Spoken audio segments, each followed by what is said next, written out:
गंभीर गुन्ह्यात अटक होऊन गेल्या 1.5 महिन्यापासून न्यायालयीन कोठडीत असलेल्या आणि सध्या निलंबित असलेल्या महावितरण कर्मचाऱ्यांविरुद्ध सेवेतून बडफिर्तीची कारवाई करण्यात यावी अशी मागणी पुलाची शिरोली येथील ग्रामस्थांनी केली आहे।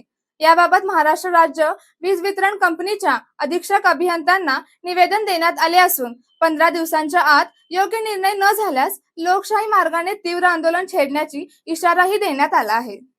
निवेदनात म्हटले आहे की पुलाची शिरोली येथील रहिवासी असलेला आणि महावितरणमध्ये कार्यरत असलेला कर्मचारी गंभीर स्वरूपाच्या गुन्ह्यात अटक होऊन सध्या न्यायालयीन कोठडीत आहे। संबंधित कर्मचाऱ्याला निलंबित करण्यात आले असले तरी अद्याप त्याच्या विरुद्ध सेवेतून बडतर्फी अथवा अन्य कठोर प्रशासकीय कारवाई झालेली नसल्याची दावा ग्रामस्थांनी केला आहे। महावितरण ही जनतेशी थेट संबंधित सार्वजनिक संस्था असून तिची विश्वासार्हता आणि प्रतिमा अबाधित राखण्यासाठी सेवा नियमानुसार कठोर निर्णय घेणे आवश्यक असल्याचे निवेदनात नमूद करण्यात आले आहे। संबंधित प्रकरणाची सखोल चौकशी करून नियमानुसार तातडीने योग्य ती कारवाई करण्यात यावी अशी मागणीही करण्यात आली आहे।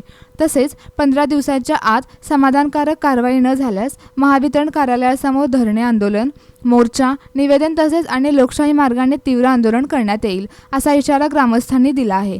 या आंदोलनातून निर्माण होणाऱ्या परिस्थितीस महावितरण प्रशासन जबाबदार राहील असेही निवेदनात स्पष्ट करण्यात आले आहे। दरम्यान या मागणीवर महावितरण प्रशासनाची अधिकृत भूमिका अद्याप समोर आलेली नसून पुढील निर्णयाकडे ग्रामस्थांसह परिसरातील नागरिकांचे लक्ष लागले आहे। यावेळी माजी उपसरपंच कृष्णात करपे, उपसरपंच विजय जाधव, राजेश पाटील, उद्योजक बाळासो पाटील, प्रशांत कागले, संदीप पोर्लेकर, रामभाऊ बुडकर, संदीप दानवाडे, मयूर करपे, शांताराम नार्वेकर, सागर मोरे आदी ग्रामस्थ उपस्थित होते।